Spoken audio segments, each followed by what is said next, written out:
မင်္ဂလာပါရင်နာပါပြန်လဲကြိုဆိုပါရစေဒီနေ့ဗီဒီယိုလေးမှာတော့ရင်နာကတက်တော့တခွင်မှာရေပန်းစားလူကြိုက်ညာနေတဲ့ခင်မမို့ edit ကိုဘယ်လိုလုပ်ရလဲဆိုတာကို tutorial လေးတင်ဆက်သွားမှာဖြစ်ပါတယ်ဒါဆိုရင်လည်းအတူတူကြည့်လိုက်ရအောင် let's jump straight into first of all Google Play Store ကိုဝင်ပြီးတော့ Picverse AI ကို application ကို download ဆွဲဖို့အတွက်စာရိုက်ပါမယ်ပြီး install ကိုနှိပ်ပြီးရင်ခဏလောက်ကြာမယ်ပြီးရင် open ပြီးရင်တော့ login ဝင်ရပါမယ် Google account နဲ့ဝင်ပါမယ် account တစ်ခုရွေးချယ်လိုက်ပါတယ်ပြီးလို့ရှိရင်ပေါင်းပုံလေးကိုနှိပ်ပြီးလို့ရှိရင်ဘေးနားက transition လေးကိုနှိပ်ပြီးရင် try now လေးကိုနှိပ်ပြီးရင်ပုံကနှစ်ပုံထည့်ရမှာဆိုတော့ပုံရွေးပါမယ်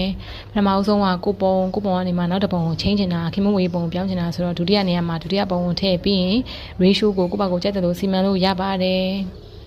ပြီးရင်စာရေးပြရမယ်ဘာကြီးဘယ်လိုပုံစံမျိုးပြောင်းချင်တာလဲပေါ့နော်အဲ့ဒါကြတော့ဒီမှာရေးပြပေးထားတဲ့အတိုင်းမှာပဲရှင် create ကိုနှိပ်မယ်ခဏလောက်စောင့်မယ်ပြီးရင် view ကိုနှိပ်ပါပြီးရင်ကြည့်လိုက်ပါဘယ်လိုပုံစံလေးဖြစ်လာလဲလို့ကဲဒါဆိုရင်တော့ရှင်တို့လိုချင်နေတဲ့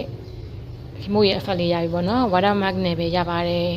အဲ့တော့ download complete ဖြစ်သွားပြီ cancel ကိုနှိပ်လိုက်ပါပြီးရင် edit လုပ်ဖို့အတွက် issue add ကိုဝင်ပါမယ်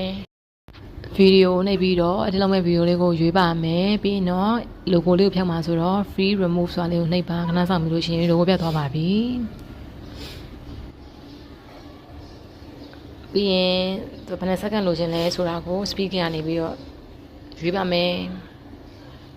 ပြီးတော့သချင်းကို extra audio လုပ်မယ်ဘောလုံးတင်ပါတယ်အဲ့မှာ Picverse AI ဆိုတဲ့ logo လေးဖြတ်ဖို့အတွက် crop ကိုနှိပ်ပြီးတော့ကိုယ့်ဘက်ကို ratio လေးရွေးပြီးတော့ခြုံအချက်လုပ်လို့ရပါတယ်ပြီးရင် logo လေးလည်းပြောက်သွားပြီဆိုတော့ play ကြည့်ပါမယ်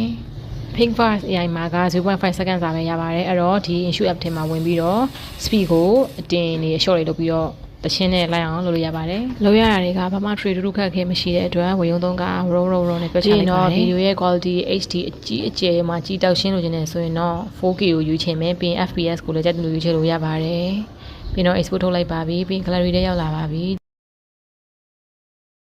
ကဲဒီလိုဆိုရင်တော့ she just a friend ဆိုတဲ့ trend လေးကို TikTok မှာလည်းတခုနဲ့ join လုပ်ရပြီလို့ယူဆပါတယ်။ဒီနေ့ဗီဒီယိုလေးကဒီလောက်ပါပဲ။ကျေးဇူးအများကြီးတင်ပါတယ်။တက်တာပါခင်ဗျာ။တက်တာပါခင်ဗျာလို့ပြောလိုက်